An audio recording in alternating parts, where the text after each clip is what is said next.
Hello friends, welcome to my channel. Now friends, આજે આપણે જોઈશું 6.5નો 7મો અને 8મો દાખલો. સો સ્ટાર્ટ કરીએ. જુઓ શું છે એ વિધેય એફ ઓફ એક્સ, એક વિધેય તમને આપેલું છે. જો આવડું, અને એક અંતરાલ આપ્યો છે કે એક્સ બિલોંગ્સ ટુ 0 to 3 એવી રીતે. અને શું શોધવાનું છે? જો ના મહત્તમ તથા ન્યૂનતમ મૂલ્યો શોધો. ફ્રેન્ડ્સ, હવે આપણે કરવાનું શું? મહત્તમ અને ન્યૂનતમ મૂલ્ય શોધવાના. તો આ રિયલમાં કેવા મૂલ્યો હશે? મેં તમને મહત્તમ અને ન્યૂનતમ માટે કેટલી પ્રોબેબિલિટી શીખવાડી, સંભાવના. તો જુઓ, પહેલાં તો સ્થાનીય મહત્તમ અને સ્થાનીય ન્યૂનતમ, આવડી એ બે વસ્તુ હતી. અને આની જસ્ટ આગળની જ વિડીયોમાં મેં તમને શીખવાડ્યું કે ભાઈ વૈશ્વિક મહત્તમ અને વૈશ્વિક ન્યૂનતમ. ક્લિયર?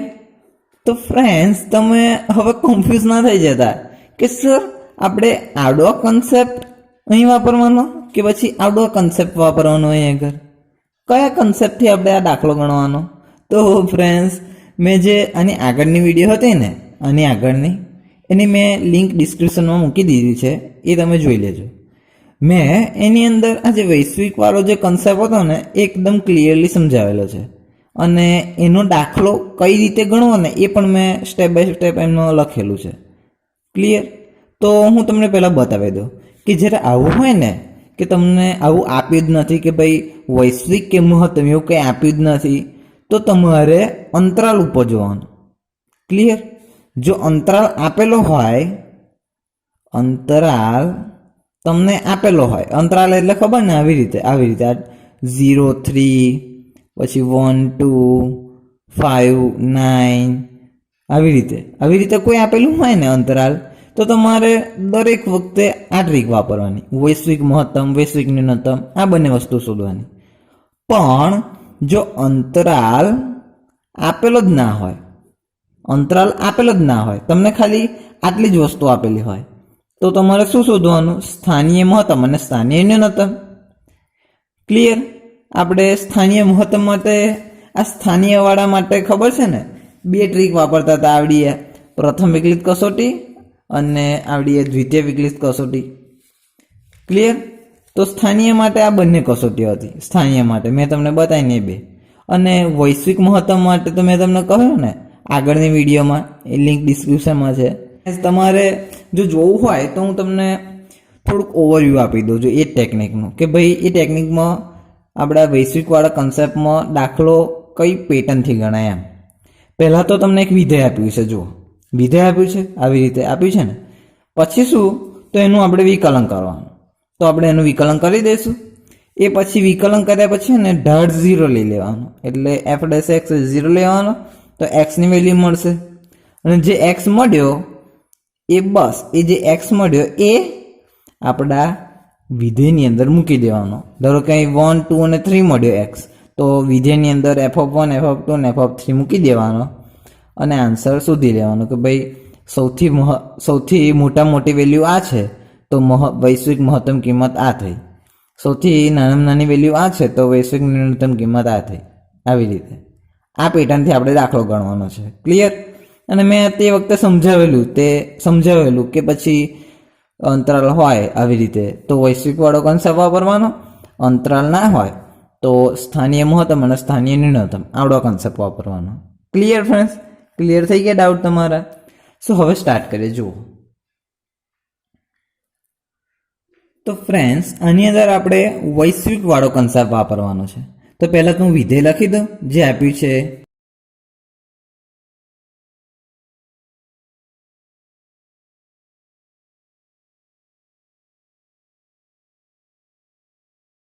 મેં વિધેય લખી દીધું. હવે આપણે શું કરીએ? તો આનું વિકલન કરીએ એમ. એફ ડેશ એક્સ વિકલન તો હવે તમને ખબર છે ને, ઘાત આગળ એક ઘાત ઓછી, આમાં તો કરી દઈએ. ચલો 3 એવા 4x³ એટલે ઘાત આગળ એક ઘાત ઓછી એમ.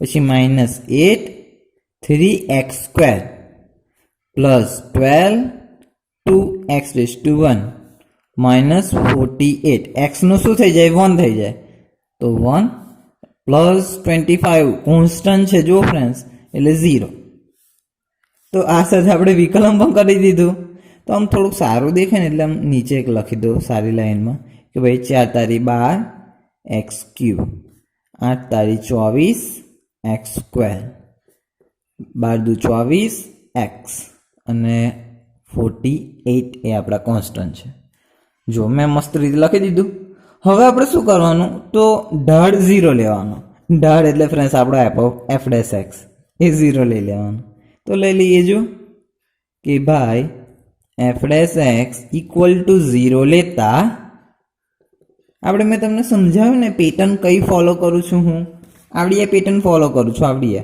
પહેલાં તો વિધેય આપેલું હોય પછી વિકલન કરવાનું પછી એનો એફ ડેશ એક્સ એ 0 લેવાના એક્સની કિંમતો મળશે ને એને પછી આપણા વિધેયની અંદર મૂકી દેવાની આવડા આ પેટર્ન ફોલો કરું છું ઓકે વૈશ્વિકવાળી તો જુઓ એને 0 લીધા તો હવે આની જગ્યાએ 0 મૂકી દો એટલે 0 ઇક્વલ ટુ આખી વસ્તુ આવશે તો લખી દો 12x cube minus 24x square plus 24x minus 48 તમે જુઓ આમાંથી કંઈ કોમન નીકળે છે કોમન તો હું એ કાઢી લઉં કોમન નીકળતું હોય 12 કોમન નીકળે છે જો 12 12 12 12 12 કોમન નીકળે છે તો હું કાઢી લઉં 12 પછી જે અંદર રહ્યું છે x cube minus 2x square plus 2x minus 12 48 અને કૌંસ પૂરું હવે શું કરવાનું તો જો આ 0/12 હોય તો શું થઈ જાય 0 થઈ જાય આવી રીતે એટલે 0 એમ તો 0 ઇક્વલ ટુ આખી વસ્તુ x cube minus 2x square plus 2x minus 4 હવે આમાંથી કંઈ કોમન નીકળે છે જુઓ છો અહીં પ્લસ છે આમાંથી કંઈ કોમન નીકળે છે આ બંનેમાંથી અને આ બંનેમાંથી તો હું કાઢી લઉં કોમન શું નીકળે જો એક્સ સ્ક્વેર કોમન નીકળે આ બંનેમાંથી તો જો એક્સ સ્ક્વેર કોમન કાઢે એક્સ આમાંથી એક્સ સ્ક્વેર કોમન કાઢે તો એક્સ જ હોતે ને -2 પછી આમાંથી શું કોમન નીકળે જો 2 કોમન નીકળે તો કાઢી લો +2 2 કોમન નીકળે એટલે એક્સ વધ્યો આમાંથી 2 કોમન નીકળે એટલે -2 વધે ક્લિયર મેં શું કર્યું એ ખબર પડી ગઈ ફ્રેન્ડ્સ બસ તો હવે સિમ્પલીફાઈ આપી દઈએ કે ભાઈ આખા સ્ટેપમાંથી જે આખું સ્ટેપ છે ને એમાંથી આ જે વસ્તુ છે ને આ એ કોમન કાઢી લઈએ તો x -2 અને પછી રહ્યું શું જો આ કોમન કાઢી લીધું એટલે એક્સ સ્ક્વેર રહે તો લખ્યા મેં એક્સ સ્ક્વેર પછી આમાંથી મેં આ કોમન કાઢી લીધું તો 2 રહે તો +2 ક્લિયર ફ્રેન્ડ્સ સો હવે જુઓ આપણે 0 એ આને આપવાનો અને 0 એ આને આપવાનો કેમ તો તમે નંબર માટે ખબર હશે ને કોઈ નંબર હોય 5 અને 6 કોઈ બે નંબર હોય એનો ગુણાકાર એ 0 કરવો હોય તો કેવી રીતે થાય તો ઓબ્વિયસલી આ બંનેમાંથી કોઈ એક આન્સર એટલે કોઈ એક નંબર 0 જ હોવો જોઈએ એમ આ બંનેમાંથી કોઈ એક 0 હોય ને તો જ 0 થાય પણ આની અંદર તમને ખબર છે કે ભાઈ આ બીજો જે નંબર છે એ 0 છે અને આ બંનેનો ગુણાકાર 0 થાય છે પણ આની અંદર થોડી ખબર છે કે ભાઈ પર્ટિક્યુલર આ 0 છે એટલા માટે આન્સર 0 આવે છે તો એવું ખબર ના હોય તો તમારે બંનેને આપવાનો 0 એમ તો ચલો બંનેને 0 આપી દઈએ x -2 = 0 x square plus 2 = 0 x = 2 x square = -2 હવે તમે વિચારો છો કોઈ પણ નંબર હોય એનો સ્ક્વેર એ કોઈ નેગેટિવ આવશે કોઈ પણ નંબરનો સ્ક્વેર નેગેટિવ આવે ના આવે ફ્રેન્ડ્સ આ તો એકદમ સિમ્પલ વસ્તુ છે તમે કરવું હોય તો કરી જુઓ તમે સાબિત કરવું હોય તો નેગેટિવ વસ્તુ લો ને તો પણ આન્સર કેવો આવે પોઝિટિવ 0 લો ને તો પણ પોઝિટિવ આવે અને 1 લો પોઝિટિવ લો તો પણ પોઝિટિવ જ આન્સર આવે નેગેટિવ કદાપી નહીં આવે એમ તો આ તો પોસિબલ જ નથી જે અશક્ય છે આવડું આ વસ્તુ હવે આની વારી x = 2 આપણને રિયલમાં x ની કિંમત એક જ મળી 2 એકલી જ હવે આપણે શું કરવાનું, આ જે 2 મળ્યા ને એ અને આપણે જે અંતરાલમાં છે ને, આપણા અંતરાલમાં જો આ બંને, હવે આ ત્રણેયની આ 1 2 અને 3 આ ત્રણેયની વેલ્યુ એ હું આની અંદર મૂકી દઉં f(x)માં. બસ મૂકી દઈએ. ચલો પહેલાં આની મૂકું f(2), પછી 0 મૂકું f(0), પછી 3 મૂકું f(3). બસ આપણે હવે આ ત્રણેયને આપણે શું કરીશું, વેલ્યુ શોધી નાખીશું અને આપણે કહી દઈશું કે ભાઈ જે મોટી હોય એને આપણે કહેવાય મહત્તમ અને જે નાની હોય એને કહેવાય ન્યૂનતમ. તમે એવું કહેશો કે સર તમે તો મને એવું કહ્યું હતું કે ભાઈ આપણે ઓનલી એન્ડ ઓનલી જે એક્સ મળે એની જ વેલ્યુ આપણે વિધેયમાં મૂકી અને આન્સર શોધવાનો. પણ હા ફ્રેન્ડ્સ, તમારે તે વખતે મેં તમને શું ઇન્વેન્શન નહોતું કર્યું કે અહીં પર્ટિક્યુલર આટલેથી કે આટલા જ ઇન્ટરવલમાં છે, એટલા માટે અહીં આગળ ઇન્વેન્શન કરી દીધું છે. એટલે આપેલું છે એમ કે ભાઈ 0 to 3માં એમ. એટલે તમારે કરવું પડે કે ભાઈ 0 અને 3ને ઇન્ક્લુડ કરવા પડે દરેક વખતે જેમ તમને જેટલા એક્સ આપે ને, ધારો કે એક્સની વેલ્યુ 3 મળી, 2 4 અને 6, તો આ 1 2 3 4 5 આ પાંચેયની વસ્તુ તમારે આની અંદર મૂકવાની અને પછી આન્સર શોધવાનો એમ. તમે એવું જ કર્યું. જો આ 1 મળી એક્સની વેલ્યુ, આ બીજી ને આ ત્રીજી, આ ત્રણ વેલ્યુ આની અંદર મૂકી દીધી અહીં આગળ. તો ચલો મૂકી દઈએ f(2), તો 3 2 4 ઘાત -8 2 + 3 + 12 2 સ્ક્વેર -48 2 + 25. હવે ફ્રેન્ડ્સ તમારો આમ કેલ્ક્યુલેશન કરશો એટલે -39 આવશે. તમે કેલ્ક્યુલેશન કરી દેજો ઓકે ફ્રેન્ડ્સ, બિકોઝ હું કરવા જઈશ ને તો થોડી વિડીયો એને લાંબી થઈ જશે અને પછી થોડો સ્ટોરેજનો પ્રોબ્લેમ થશે એટલા માટે. સો હવે જો f(0), તો 3 0⁴ -8 0³ + 12 0 સ્ક્વેર -48 0 + 25. તો શું થઈ જાય 25. ક્લિયર. 3 3 -8 3 ઘાત +12 3 સ્ક્વેર -48 3 + 25. આન્સર તમામ કેલ્ક્યુલેટ કરશો ને, આ જ્યારે આ 3 4 ઘાત કરો, પછી એડ કરો જે મળે, પછી 3 3 ઘાત કરો અને 8ને મલ્ટીપ્લાય કરાવો, માઇનસ કરો, પછી તમે કેલ્ક્યુલેટ કરતા તો આ આવડશે ફ્રેન્ડ્સ. એ તો નોર્મલી વસ્તુ છે. અને તમે કેલ્ક્યુલેટ કરશો એટલે 16 આન્સર આવશે. 16. હવે તમે જુઓ આ ત્રણમાંથી સૌથી મોટી વેલ્યુ કઈ આવડીએ? તો બસ એક નાની લાઈનમાં લખી દેવાનું કે ભાઈ મહત્તમ મૂલ્ય. તમારે વૈશ્વિક લખવું હોય તો વૈશ્વિક લખવાનું કે વૈશ્વિક મહત્તમ મૂલ્ય શું છે 25 મળે છે. એવી એક નાની લાઈન લખી દેવાની. અને વૈશ્વિક મહત્તમ મૂલ્ય છે. હવે ન્યૂનતમ મૂલ્ય તો આમાં સૌથી નાનું કહ્યું જો -39. તો લખી દેવાનું કે ભાઈ માટે વૈશ્વિક ન્યૂનતમ મૂલ્ય, આપણે જે ન્યૂનતમ મૂલ્ય કેટલું -39 મળે છે. બસ કેટલો સિમ્પલ એક્ઝામ્પલ હતો ફ્રેન્ડ્સ. સો ફ્રેન્ડ્સ આવી રીતે આ દાખલો ગણી શકાય. ઓકે. નાઉ ફ્રેન્ડ્સ હવે આપણે જોઈએ 6.5નો 8મો દાખલો. શું છે એમાં જુઓ, એક વિધેય આપ્યું છે અને તમારે એક અંતરાળ આપ્યો છે x belongs to 0 to 2π. એ xની કઈ કિંમતો આગળ મહત્તમ મૂલ્ય પ્રાપ્ત કરશે? શું શોધવાનું છે? મહત્તમ મૂલ્ય.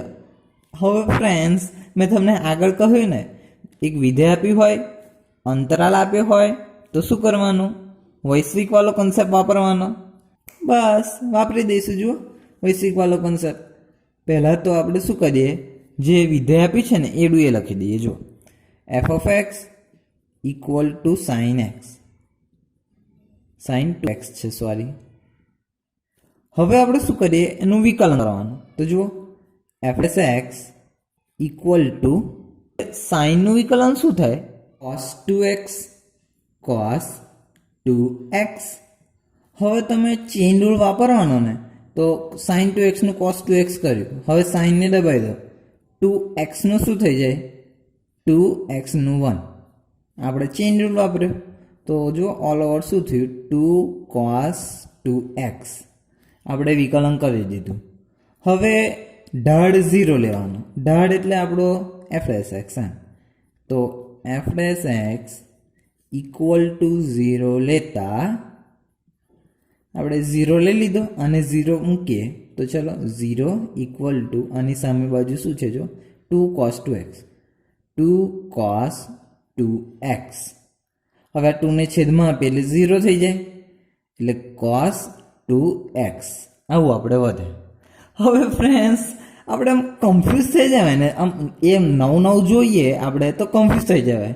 મને ખબર છે તમે આનાથી રૂટીન છો કે આમાંથી એક્સ કેવી રીતે બહાર કાઢવાનો એમ, એટલે એક્સની વેલ્યુ કેવી રીતે શોધવાની. પણ નવા હોય તો આમ કન્ફ્યુઝ થઈ જવાય કે સાલું આમાંથી કોસ ને પાછો એનો થીટા, આમાંથી એક્સ કેવી રીતે શોધવું એમ, એક્સની વેલ્યુ કઈ રીતે બહાર પાડું. તો ફ્રેન્ડ્સ આની માટે આપણે એકમ વર્તુળ જોઈશે. એકમ વર્તુળ તમે 11મા ધોરણમાં શીખેલા હશો તો એ હું તમને રિકોલ કરાવી દઉં. ચલો, યુનિટ સર્કલ આપણે આવી રીતે હોય. આમ પછી તમારે જોવાનું કે તમારે કેટલા રાઉન્ડ પાડવા છે એમ. અહીંયા જો એક્સ માટે શું છે? 0 થી 2π છે. એક્સ બિલોંગ્સ ટુ 0 to π આવું છે. એક્સ માટે 0 થી 2π છે. પણ તમે જુઓ આપણે એક્સ છે, આપણો થીટા એ શું છે? થીટા આખો થીટા જોવાનો. કોસનો આખો થીટા શું છે? 2x છે ને, તો આપણે 2x માટે વાત કરવાની. તો 2x માટે અને 2 વડે ગુણ્યા તો અને 2 વડે ગુણ્યા ચલો 0 અહીંયા 4π. તો આપણે શું કરવું પડશે? પહેલું ચક્કર લગાવવાનું, ફરી બીજું ચક્કર લગાવવાનું, 2 ચક્કર લગાવવાના એમ. તો જો પહેલાં તો ચલો પહેલાં તો અહીં વેલ્યુઝ મૂકી દો અને 1 0, પછી અહીં શું થશે? 0 1, પછી અહીં આગળ -1 0, અહીં આગળ આવશે 0 -1. હવે આપણે ચક્કર લગાવીએ કે ભાઈ ફર્સ્ટ રાઉન્ડ એમ. અહીં આગળ શું હોય? 0 હોય, પછી અહીં આગળ π/2, પછી અહીં આગળ π, અહીં આગળ 3π/2 અને પછી રાઉન્ડ પાછું અહીંયા આવે એટલે 2π થઈ જાય. 2π આપણે શું કર્યું? ફર્સ્ટ રાઉન્ડ કમ્પ્લીટ કર્યું પહેલું. હવે બીજું રાઉન્ડ કમ્પ્લીટ કરવાનું એમ. 0 થી 2π છે ને એટલા માટે એમ 0 થી લઈ ને 2π બીજું રાઉન્ડ કમ્પ્લીટ કરવાનું એમ. તો કરી દેજો. 2π થી શરૂ કર્યું, અહીંયા આવે એટલે શું? અહીં π/2 એટલે 5π/2 થઈ જશે. 5π/2, પછી અહીં આગળ 3π, અહીં આગળ 7π/2, પછી અહીં આગળ 4π. આવી રીતે. Clear friends? સો આ વસ્તુ તો બેઝિક છે, તમને ખબર હશે કે ભાઈ આમથી તમે આમ જાઓ એટલે π/2 એડ કરવાના. આપણે 2πમાં π/2 એડ કરો. જુઓ 2π + π/2 એડ કરો શું થાય? 4π + π/2 એટલે 5π/2 મળે ને. આ 5π/2 ખબર પડી મેં કેમના 5π/2 લખે. હવે 3π ની અંદર તમે π/2 એડ કરો, 3π + π/2 એડ કરો તો તમને આ જ મળશે 7π/2. 7π/2 આ જ મળશે. ક્લિયર? આ 7π/2 મેં કેમ ના આવે એવું સમજાવ્યું ને તમને. હવે જુઓ આ તો થોડુંક બેઝિક હતું એમ, ખબર હશે. હવે આપણે શું કરવાનું? તો cos 2x ની વેલ્યુ શોધવાની એમ. cos તો તમારે CS CS CS CS. તમે એવું કહેશો સર આ શું લખી દીધું? તો આ જે છે ને C એ આપણો cos છે એમ, S એ આપણો sin, C એટલે cos, S એ sin, C એટલે cos, S એ sin, cos sin એમ. હવે તમે જુઓ આપણે જે શોધવાનું હતું એ કોસમાં શું કહ્યું છે? કોસના ઝીરો આન્સર ક્યારે આવે? કોસની અંદર ઝીરો આન્સર ક્યારે આવે? તમે આની અંદર જુઓ, આ કોસ છે એમાં ઝીરો આમાં આવ્યો, પછી કોસમાં ઝીરો આની અંદર આવ્યો, કોસમાં ઝીરો નથી આવતું એટલે આમાં જવાનું નહીં, કોસમાં ઝીરો નથી એટલે આમાં જવાનું નહીં. તો આ બંને જગ્યાએ શું થાય છે? કોસમાં ઝીરો આન્સર આવે છે. આ બંને જગ્યાએ કોસમાં ઝીરો આન્સર આવે છે. ક્લિયર? હવે લખી દઈએ, ચલો થીટાની વેલ્યુ કોસ થીટા 0 થયો એમ. 2x ઇક્વલ ટુ શું મળે? π/2, પછી 5π/2, 5π/2, પછી 7π/2, 7π/2 અને 3π/2, 3π/2. ફ્રેન્ડ્સ, તમે આમ કન્ફ્યુઝ ના થઈ જાય કે સર તમે 2x ઇક્વલ ટુ તમે આમ કેમનું લખી દીધું? મને ખબર ના પડે. હા ફ્રેન્ડ્સ, મને આ નવું હોય ને એટલે ખબર છે, મને એવું થાય કે સ્ટુડન્ટ્સને ખબર ના પડે, પણ હું ડિટેલમાં સમજાવું છું. તમારે રિયલમાં આવું હોય ને 0 ઇક્વલ ટુ કોસ થીટા, તો તમારે આ શોધવાનું રિયલમાં થીટા એવો હું કયો મૂકું કે 0 આવે. તો જુઓ, થીટા જો હું π/2 મૂકું કોસમાં તો 0 આવે. તો એક તો વેલ્યુ થીટાની કઈ 5π/2 મળી ગઈ. જો થીટા π/2 મૂકું કોસમાં તો 0 આવે. તો બીજી વેલ્યુ શું મળી? π/2. કોસમાં આ થીટા મૂકું 7π/2 તાર 0 આન્સર આવે છે, તો 7π/2. કોસમાં 0 ક્યારે આવે? આ થીટા મૂકું ત્યારે 3π/2, તો લખી દઉં 3π/2. ક્લિયર થઈ? આપણે થીટાની વેલ્યુ કેવી રીતે મેં અહીં મૂકી. હવે અહીં આગળ થીટા હતો તો મેં થીટા ઇક્વલ ટુ લખ્યો, અહીં આગળ 2x હતો તો મેં 2x ઇક્વલ ટુ લખ્યો. ક્લિયર થયું ફ્રેન્ડ્સ?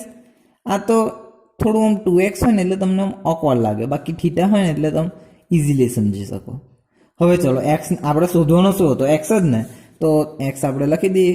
x ઇક્વલ ટુ આપણે π/2 એટલે π/4, પછી 5π/4, 7π/4 એન્ડ 3π/4. ક્લિયર? મેં શું કર્યું? આ 2 ને નીચે લઈ ગયો, પછી આ 2 ને, એટલે આ બધું કેવું છે તમને કહું. x ઇક્વલ ટુ તમને 1 2 3 4 આવું આપ્યું હોય ને, તો xની વેલ્યુ 4 છે એમ.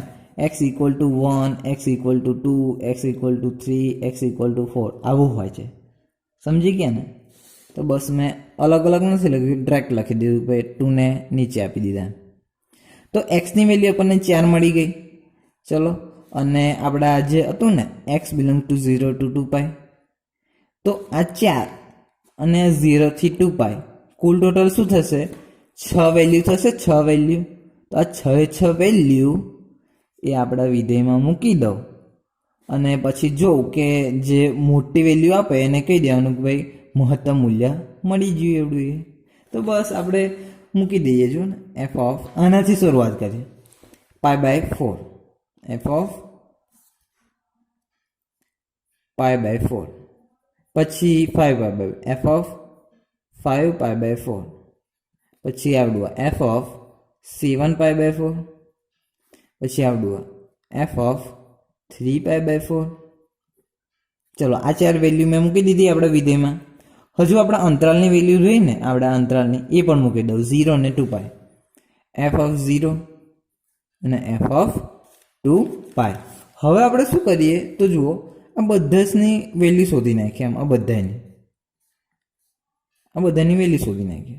બહુ ઇઝી છે ફ્રેન્ડ્સ. જો આપણે એક એક કરીને જોશું ને તો મજા આવશે. જો sin 2x, તો sin 2x ની જગ્યાએ આવડો π/4, પછી sin 2x, x ની જગ્યાએ આવડો 5π/4, sin 2x, x ની જગ્યાએ આવડો 7π/4, sin 2x, x ની જગ્યાએ આવડો 3π/4, sin 2x, x ની જગ્યાએ આવડો 0, sin 2π, x ની જગ્યાએ, બસ આનું આપણે હવે સોલ્યુશન આપી દઈએ.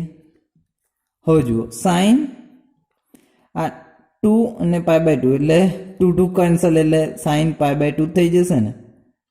પછી સાઇન જો π/5 π/4 છે તો 2 કેન્સલ થાય. આવી રીતે તો 5 π/2 થઈ જાય 5 π/2.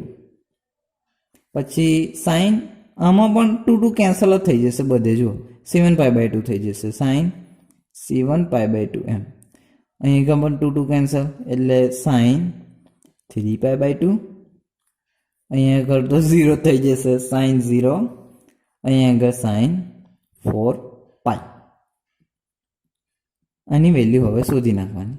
તો આની વેલ્યુ છે ને આમ આપણે સેકન્ડ ચેપ્ટર ભણ્યા ને ટ્રિગ્નોમેટ્રિક ફંક્શન ત્રિકોણમિતીય પ્રતિવિધેયો એની અંદર આપણે સમજ્યા કે ભાઈ આવી રીતે આન્સર આપેલ, આવી રીતે તમને કોઈ વસ્તુ આપેલી હોય તો એના આન્સર કેવી રીતે શોધવાના. તો તમે આની ઉપરથી પણ સોલ્વ કરી શકો. જો હું તમને બતાવું સાઇનનો થીટા શું છે π/2. તો જુઓ સાઇનમાં થીટા π/2 હોય ત્યારે શું 1 આન્સર આવે. તો લખી દો 1. કેટલું સિમ્પલ છે. જો સાઇન થીટા જુઓ સાઇન 5 π/2 સાઇન 5 π/2 1 લખી દો 1. સિમ્પલ. સાઇન 7 π/2 તો જુઓ સાઇન જોવાનું એનો થીટા શું છે 7 π/2 -1. સાઇન 3 π/2 સાઇન 3 π/2 -1 લખી દો -1. સેમ વસ્તુ આપણે ફ્રેન્ડ્સ નીચે બેમાં કરવાનું. સાઇન એનો થીટા શું છે 0. તો જો મેં સાઇન જોયો એનો થીટા 0 જોયો તો શું સાઇન થીટા 0 તો આન્સર 0. સાઇન 4 π જો સાઇન જોયો મેં 4 π જોયો આન્સર શું 0 લખી દીધો મેં 0. ફ્રેન્ડ્સ આના ઉપરથી તમે પણ આન્સર લખી શકો છો. ઓકે તો જુઓ આમાંથી તમારે સૌથી મોટામાં મોટી વેલ્યુ કઈ આવડી 1 અને સૌથી નાનામાં નાની વેલ્યુ -1. ફ્રેન્ડ્સ તમને આગળ નાનામાં નાની વેલ્યુનો કોઈ ઉલ્લેખ નથી કર્યો એમ કે ભાઈ ન્યૂનતમ શોધો એવો કોઈ ઉલ્લેખ નથી કર્યો. જુઓ મહત્તમ માટેનો જ ફંડા આપણને શોધવાનો ગયો છે. તો બસ આપણે મહત્તમ વેલ્યુ તો આ બંને છે તો લખી દઈશું કે ભાઈ x બરોબર એવો કયો x મૂક્યો આપણા વિધેયમાં એવો કયો x મૂક્યો કે મોટી વેલ્યુ આવી. તો જો π/4 મૂક્યો અને 5 π/4 મૂક્યો ત્યારે મોટી વેલ્યુ આવે છે આ બંનેમાં. તો આ બંને x મૂક્યા ને x બરોબર π/4 અને 5 π/4 આગળ શું મળી મહત્તમ કિંમત મળી. મહત્તમ કિંમત મળે છે. સો ફ્રેન્ડ્સ કેટલો ઇઝી એક્ઝામ્પલ હતો ના ફ્રેન્ડ્સ. આ સાથે વિડીયો ફિનિશ કરીએ છીએ. જો આ વિડીયો તમને ગમી હોય તો લાઇક કરો, કમેન્ટ કરો, શેર કરો, સબસ્ક્રાઇબ કરો અને તમારા ફ્રેન્ડ્સને આ વિડીયો મોકલો. ઓકે સો ફ્રેન્ડ્સ હવે મળીએ આપણે આવતી વિડીયોમાં. Tata bye see you.